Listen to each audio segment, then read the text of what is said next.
This episode of the Fire Sprinkler Podcast is brought to you by Hose Monster. Rock solid flow testing equipment designed for professionals. The little Hose Monster is made from injection molded glass-filled polypropylene and is made for abuse. Combined with a range of pedalless nozzles, the Hose Monster is an inspector's match made in heaven. Either testing fire hydrants or fire pumps, Hose Monster has the equipment you need to get the job done safely. Visit hosemonster.com for more information on how you can bring your flow testing to the next level. Like and subscribe. Hey everybody, thanks for tuning into this episode of the Fire Sprinkler Podcast. Today I have Jacqueline Wilmot on from the NFPA Research Foundation. Jacqueline, how's it going today? Doing well. Thank you very much for having me, Chris. How are you doing? Oh, so good. It's still pretty early in the day, but so far so good. Before we get into talking about what we're talking about here today is the NFPA Research Foundation, which is kind of the organization within NFPA that does all the researching on all the codes and standards, developing new standards, adjusting the standards and kind of bringing them up to today's technology and things like that. Before we get into finding out more about what the NFPA Research Foundation is, tell me a little bit about yourself. Sure. Well, my name is Jacqueline Wilmot. I'm a research project manager at the Fire Protection Research Foundation, which is NFPA's research affiliate. I am a licensed fire protection engineer. Before I joined the foundation about 3 years ago, I was actually on the engineering team at NFPA for 7 years in the fire protection systems and building life safety department. And prior to that, I was in the consulting world on the nuclear side of fire protection for a few years. So dabbled in a few different areas, but happy to be at the foundation and facilitating all these different and diverse research projects. What got you out of the consulting world, the nuclear consulting world? What got you out of that and brought you into NFPA? What was kind of the deciding factor in your mind as to, you know what, let's go big? So, while I enjoyed my experiences of doing walkdowns at nuclear power plants and learning a lot about fire protection on the nuclear side, what I did there, as a little bit of background, there was a pilot program taking place to get nuclear power plants onto NFPA 805, which is the risk-informed performance-based approach for nuclear power plants. So we're doing a lot of walk downs, making sure that the safe shutdown equipment was safe and protected from fire. Mm-hmm. And while that was enjoyable and I learned a lot, I really wanted to see the impact of helping people. Right. On the nuclear side, obviously, you know, you're helping people in the end, but you're always working for some event that you hope never happens. And I really got into the fire protection engineering field because my mom is actually she's retired now, but a firefighter on the Merck Pharmaceutical Fire Brigade. So I have a history of first responders in my family, and I really wanted to be able to see more of a hands-on approach and using my engineering background to help people, but specifically first responders. So that was one of the main reasons that I thought NFPA would be a really good fit for what I was trying to do. How can we make your mom's job more safe? Yeah. Essentially, right? Or anybody's. I mean, obviously a direct connection because it's my mom, but you know, you look at the people that are running into places when everyone else is running out of them. And I just think we got to do a better job for the people who are being so selfless. Yeah, absolutely. I'm a volunteer firefighter in my small community here. And I've on a couple calls that I've been on one where we had an actual sprinkler activation and it was awesome. I was in on the hand line. We had a sprinkler go off, a sprinkler save. Nothing could have brought me down that day. I walked around like this all day. That's awesome. Yeah. So the NFPA Research Foundation, as an overview, as a quick and dirty before we get into the weeds with it, what is the NFPA Research Foundation? Okay, so we're actually the Fire Protection Research Foundation, and we are NFPA's research affiliate. So we are a independent, nonprofit, 501c3 organization. And the reason that's important is because our research remains independent. So we are actually we are different than NFPA. We are connected by our mission. Our mission is to support the NFPA mission, which is obviously a pretty wide mission, right? Anything fire and life safety and electrical safety involved. So any research in those areas, we're on board. Okay. So as essentially an arm's length organization that's affiliated with NFPA, what are your roles and responsibilities not within the organization, but with NFPA? Sure. So our job is to facilitate research projects, communicate them. A lot of people think that we're at NFPA at a fire lab with white coats and clipboards and standing under cone telemeters or near them to measure heat release rates and all that at That's different what I fires. picture in my head right now. Yes, Yeah. yes. And I'm sad to say that that's actually not what we do. So we're actually Oh, not the ones that are conducting the research. We hire okay. research contractors. Our bread and butter are our connections within the industry. So Right. obviously being affiliated with NFPA, we have a lot of connections in the industry, and our job is to facilitate research, communicate the research. And what is so great about the foundation is that our research reports are made publicly available online. So there's a group of 5 of us that are full-time staff. We're small but mighty. There's 4 project managers and Yep. 1 operations coordinator. We're led by Amanda Kimball. And I think the easiest analogy, Casey Grant, if you know Casey Grant, he used to I don't. work at the fire protect. Okay, now he has his own consultant company called Desiree, but he was at the foundation and worked for NFPA for many years. And Casey had a really good analogy, I think, to explain the research foundation. If you look at a research project like a movie, Mm-hmm. the research foundation, we're the project managers, we're the producers of this Right. Hollywood movie. Our research contractors are the directors. Our technical panelists that sit on our panels that are advisory in nature to kind of help guide the project along the way. There's positions for them as well. If you look at the studio in which the film is being produced, that's Yep. where the work is being done. The fire lab, it could be a computer, depending on what type of project it is. Yep. And as you and I both know, and today, like, we could just take our phones and make a video, right? A quick YouTube video, a grassroots effort, right? But I the like to quality think there's a little bit more involved with creating a quality product than just taking your phone now, but I understand. Yes. So, well, that's a good point, right? Because like a lot of people could do the research, but we're doing a Hollywood production here. So, Right. Yeah. and we're the producers of that, essentially of that Hollywood research, that's being delivered. Okay. So we are not the ones that are conducting the research. I think that's a really big misconception. Mm-hmm. But project ideas come in from a variety of sources, and once we get a project off the ground, and we know it's a go, then we take a small management fee, and that's how we're funded. So at Okay. any given time, we have 50 to 60 active projects. Wow. And the reason we're able to take on so many is because of the model that we utilize, that we've set up. And the foundation was established in 1982. So we've been doing this for over 40 years. And it allows us to go into so many diverse topics within the fire protection and life safety and electrical safety industries. Mm-hmm. So it's a lot. We have about 20 reports that are published every year. And the funding fluctuates depending on what's happening within the industry, but that's pretty consistent. I'd say 50 to 60 active projects and 20 published reports each year. So 50 to 60 active projects going on at once between the 4 of you. Yes. Okay. That's a lot. It is. To say the least, that's a lot. As the project manager for those projects, how involved in it are you? Like, what's a project manager's role in the research? Great question. So a lot of the work, which was honestly news to me, because again, I came to the foundation 3 years, well, I got here 3 years ago. And even working at NFPA, you would think that you'd have a pretty good insight as to what the foundation does. All right. Mm-hmm. And NFPA, I thought it was a little confusing because we have NFPA research, which when you think of that, it's all like the numbers, the stats, like the annual averages, like that's what the NFPA research group does. The foundation, totally different. Again, separate organization. And I thought I had a pretty good feel for what they did because I've worked with them in the past, depending on, what projects I had going on at the time. And what I learned as a research project manager is that a majority of my work actually happens before a project takes off.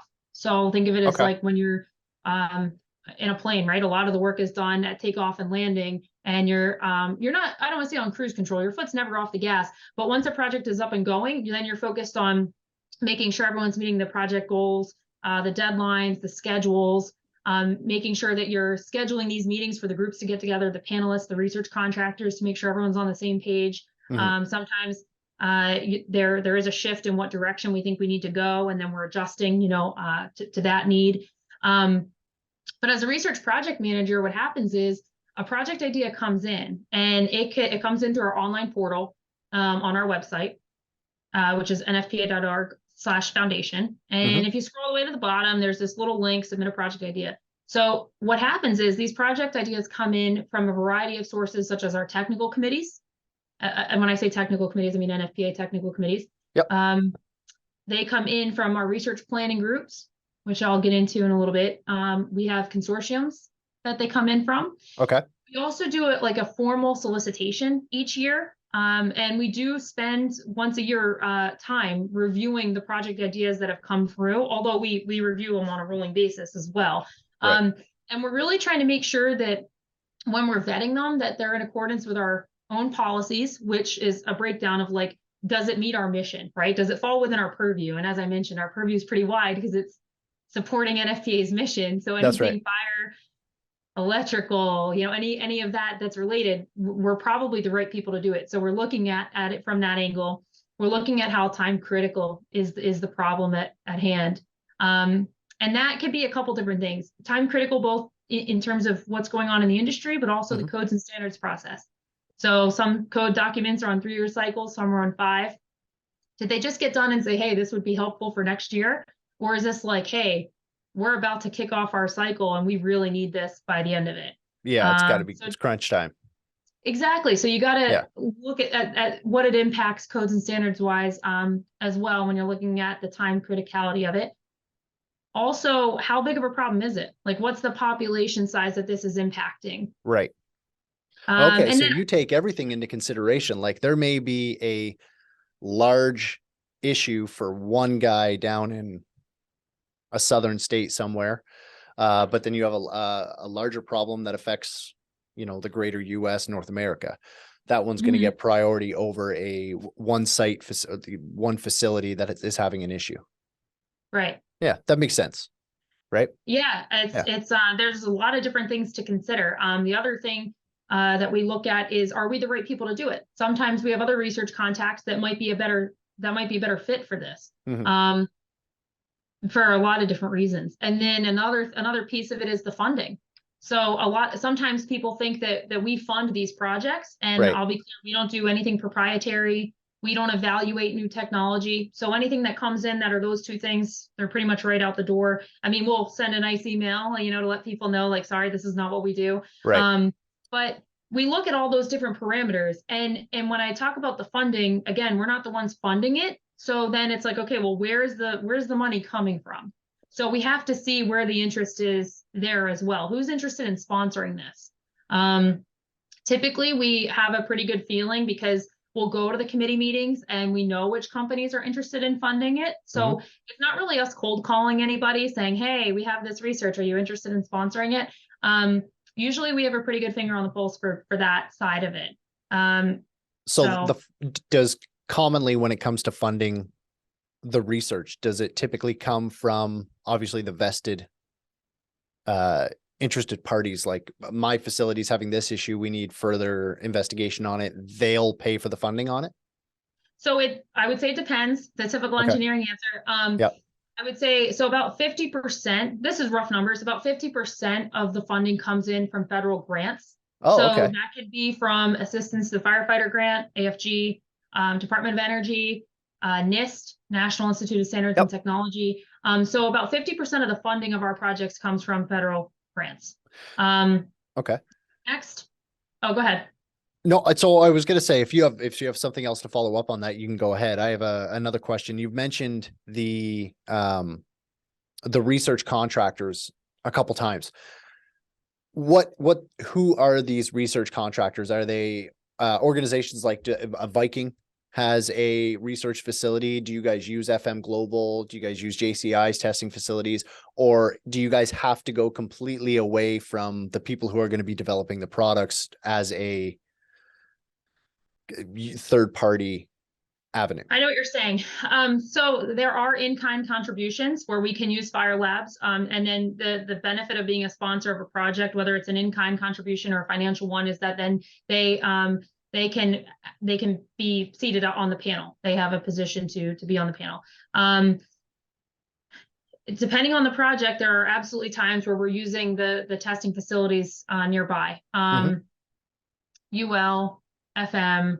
Yes, to Yeah. answer that question. Because again, NFPA, the most exciting thing we have at the NFPA building is our koi pond. Okay, so there's no Ooh. research lab testing. They all have names, all those fish. So anyway, so yeah, we're not, again, we don't have a research lab at NFPA. So yes, we are Okay. utilizing our research contacts to help use the space, right? Yep. Then the research contractors are a variety of groups. It could be consultant companies that have research entities to them. It could be universities that are conducting the work. It really Okay. depends. So there's a wide range there. What I was going to say back on the funding, though, was after the federal grant money, then the next, I would say, bucket where we receive funding is from private, like our industry, our consortia groups. Right. So you have specific companies that are interested in sponsoring, or they're a part of these research groups. We have a sprinkler research planning group that anyone's welcome to. We have a detection planning group. Not so much, with you being sprinkler guy that you'd be interested in that. But it's there because again, we have to stay on top of all the stuff that's happening in this Right. fire protection world. And then it's interesting because other things come up too. So like we have the PIRG, which is our property insurance research group. And that's a group that contains different companies and organizations that cost a certain annual fee each year to be a part of, and then they get together and prioritize the research projects that need to be that we need to get going on. Right.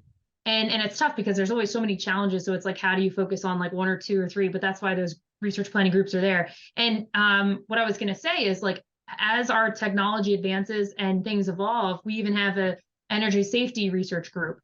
So looking at energy storage situations, and we have a group of companies on there like Tesla and the Southern Company and GM and some of those other ones. So Yep. it all, there's a variety of sources. And then last but not least, NFPA also contributes to the Research Foundation financially each year through the Research Fund. And that's an avenue specific to technical committees that might have a problem. Maybe there's a disagreement. As a former staff liaison, I'll say, haha, that never happens, right? But a disagreement between two sides. Maybe there is a new technology and they're not sure if it's ready for prime time. So while we don't evaluate new technology, if there's people saying, hey, this isn't proprietary, this is a new thing, we're just trying to get more information on it, then we're the right avenue. Right.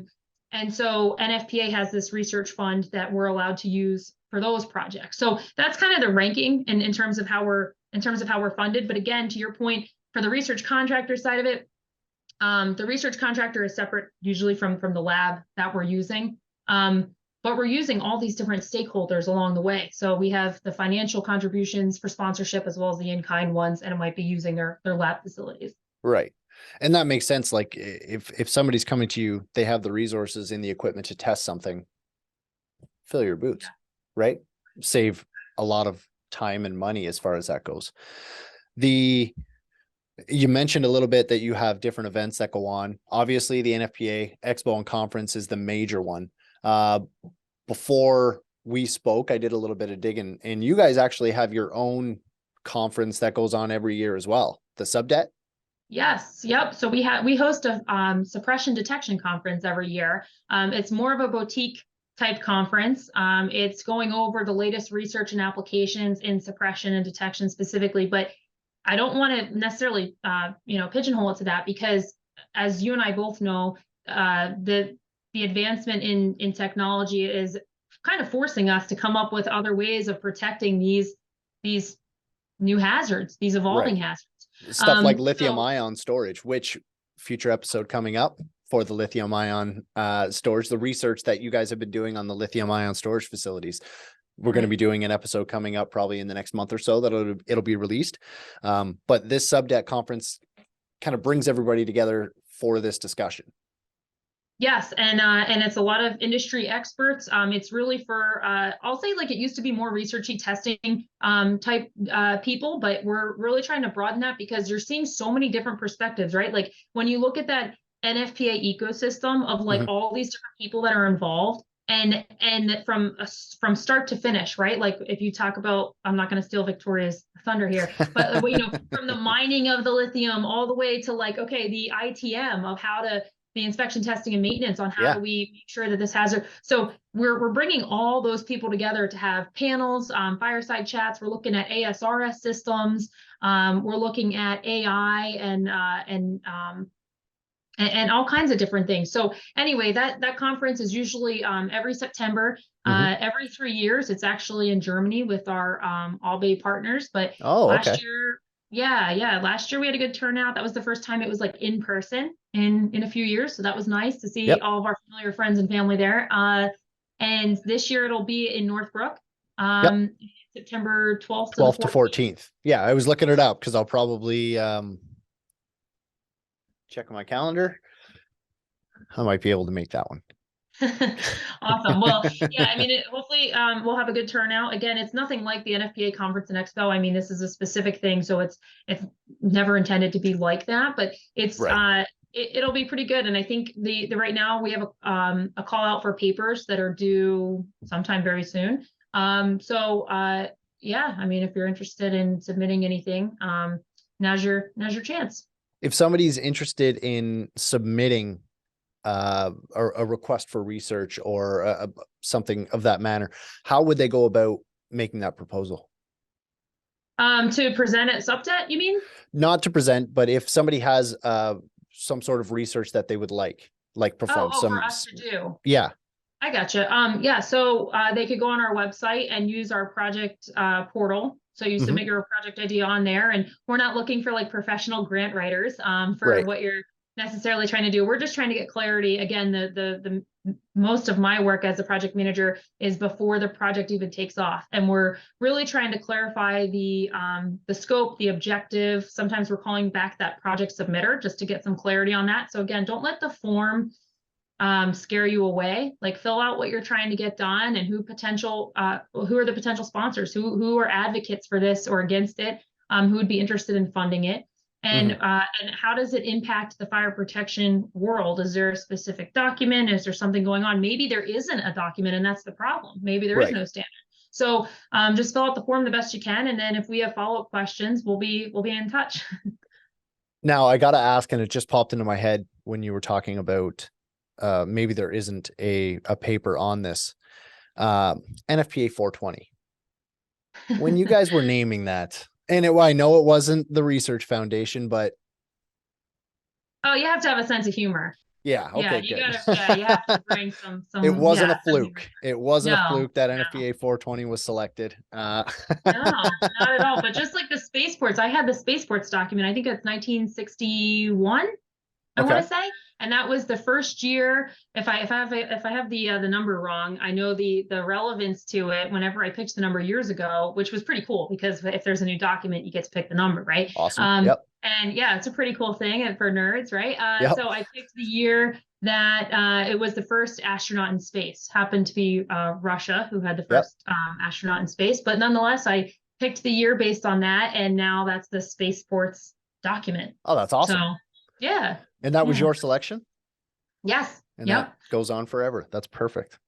And the Research Foundation, look, this whole story is making its round, because the Research Foundation actually were the ones at the time, and I didn't even work at the foundation at that point, were the ones that received this request of like, hey, can we get more information on spaceports, right? And it's the last frontier. So you see all these companies now. Now at the time, it was like, this is bizarre. Yeah. Who's doing spaceports, right? Like, don't you have to go through NASA and go to Kennedy Space Center? And now you're seeing all these other groups, Blue Origin, and a bunch of other companies that are going into space. And it's like, okay, well, what is a spaceport, right? And it's basically anywhere where you're launching a rocket from.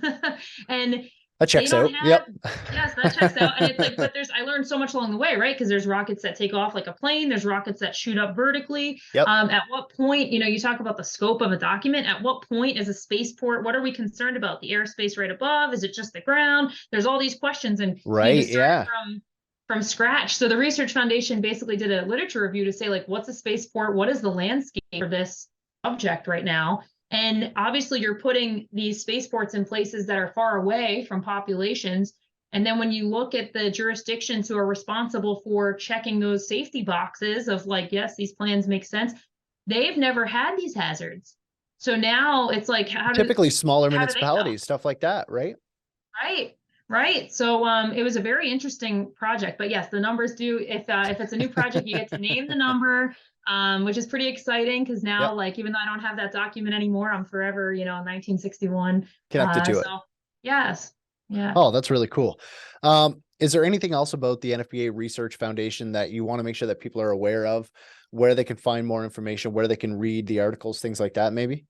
Oh, sure. So on our website, again, nfpa.org/foundation, there's a lot of good information there. One of the things that I'll say, that's where you can find current projects that are taking place. And I know your listeners are specific to sprinkler world, but there's a lot of different things going on in electrical, firefighter health and safety, building safety. There's all kinds of different segments that break down the category that you might be looking for.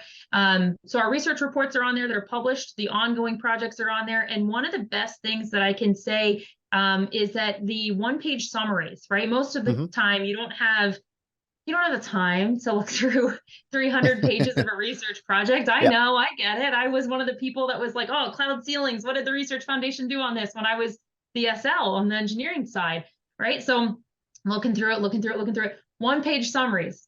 Awesome. A nice little package just for anyone who is like, what was the goal? What was the outcome?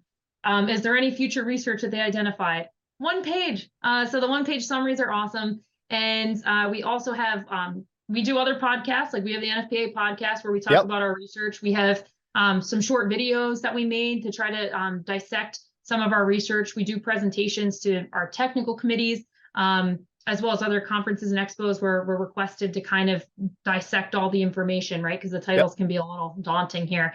But yeah, I think that those are all good takeaways. I'm trying to think if I had anything else. The webinars. We do a couple webinars every year. We do a couple workshops. So it's not so one-dimensional. Like, again, people think Research Foundation in lab coats, not us. We're facilitating it. And they also think, oh, here's great. Now I have this 300-page report. And to some people, that's awesome, right? That you need it, right? Because you can't just necessarily do a one page for everything, right? To actually utilize and implement the information. So those are good high-level summaries, but those webinars and workshops are also good opportunities for people to participate and learn what's happening in these different sectors of the fire protection world. That's the joy of the podcast, is what you said right there. You can have a 1-page article or you can do a 300-page report. This podcast is the 300-page report, where it's not a quick article you can read in a magazine, not to put down any of the magazines. And the NFPA podcast is killing it. That's kind of the OG fire protection podcast out there. It started I think it was in 2008. Yeah. Jesse Roman and Angelo. I believe they're the ones that, Yep. And that was the inspiration for my podcast.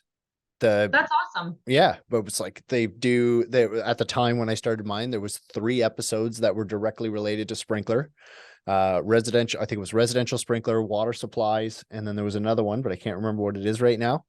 And because I would just go online and search fire sprinkler podcasts. Right. Yeah. And you would get the same, maybe 5 that were listed. Now, if you search fire sprinkler podcasts, mine come up. That's awesome. And how many years have you been doing it? I'm going into my 5th year. At the end of February, I'm going into my 5th year. I've released 91 episodes. This year I'm working on consistency. I've been talking about consistency for the past 2 years, but this year I'm working on consistency to where I'm trying to release an episode every week now. So this year I'm hoping to stay very, very busy and release episodes every week. It's a grind, but I love it. I get to talk to the smartest people in the fire protection industry, build relationships with people in the industry, and talk to people that the fire protection industry is a very, very nice and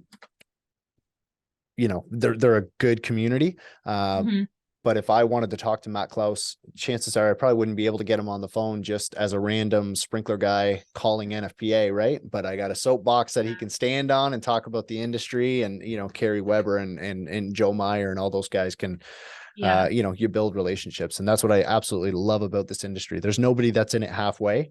Everybody that's in this industry it's not a 9-to-5 job. No, I think, but that kind of goes with like what we do, right? I mean, that's like, I think everyone has the passion for it. It's in their heart. It's in their blood. I don't think it stops, right? Like I don't shut my computer off and just that's it. Like it's constant in your mind, Yep. how can you make this world a safer place? And it sounds like very cliche, but it's true, right? Because anytime you turn on the news, anytime you see something, it's like, oh, like how could this been prevented? What could we have done better? And the hardest thing I think in fire protection, and you could probably attest to this too, is like learning the lesson the hard way. And when history repeats itself, that's a real killer because it's like so unnecessary. Right. When we already have the information and the knowledge to prevent it or to mitigate the risk or whatever. But when you see history repeat itself, those are hard days. And the days where something happens, hopefully nobody gets hurt or dies. But when you learn something the first time, it's like, all right, what are we going to do about this? Because this can't happen again. Yeah. And I'm sure as somebody, there goes my camera, I'll reset it here. As somebody in the research, essentially the research foundation, I'm sure it's probably worse when you know that there's research being done on a specific thing and then finding, seeing in the news, seeing fatalities on something that you're directly relating to. It's that push to get it accomplished more, as well as that, oh, come on, like, yeah, just give me another absolutely. month, right? Yeah, I mean, the foundation did a report back in, I think it was like 2007, 2008. So it was even before my time at NFPA, but it was on smoke characterization to reduce nuisance alarms, right? And how many times do we see people unplugging their alarms because they're a nuisance and then you have a problem? So that's a frustrating one. They did one on, I say they because I wasn't a part of the group then, on exterior cladding, right? And the issue that happened, and that was like 4 years before Grenfell. So you try to bring some of these things, you can kind of get like a tip ahead of time. And sadly, until something happens, I mean, you know this just as well as I do, it usually people don't care until there's a problem. So Codes and standards are always written in blood. Unfortunately, that's the way it is, right? Yeah. So anyway, I think you're absolutely right. People are very passionate. We're very lucky to be in this industry. I think so many people are passionate, just like you and I are, and want to make the world a safer place. And they're great. I mean, they're kind folks. They're smart. They're kind. They're willing to help others in any way that they can. So. Absolutely. Jacqueline, thanks for coming on the Fire Sprinkler podcast and kind of giving everybody an overview of what the NFPA Research Foundation is. Hopefully we can get a lot more people involved. We can drive up the organization, get more people involved and like NFPA says, make the world a safer place together. Yeah. Well, thank you so much, Chris, for having me. I appreciate the time. Thank you. This episode of the Fire Sprinkler Podcast is brought to you by the Laying It Down for Camp Bucko fundraiser being put on by the Fire Sprinkler Podcast. With local partners Wallace Kent Sprinkler, Troy Life and Fire Safety, Greater Toronto Fire Protection, Lamsar, and Joseph Hullage, with major provider of the fire hoses being brought to you by the Toronto Community Housing, we are well over the 63 kilometers required to break the world record. We're putting off the world record attempt until spring to allow for more donations to come in. www.firesprinklerpodcast.com for more information on how you can donate. Camp Bucko is the burn camp for kids of Ontario. It's open to burn survivors between the ages of 7 and 17. The camp has grown to over 70 children attending the week-long camp in August. There's no fee to attend Camp Bucko, and we'd like to keep it that way. Hoses are $20 a length to sponsor right now. All proceeds going to Camp Bucko. Thanks for your support.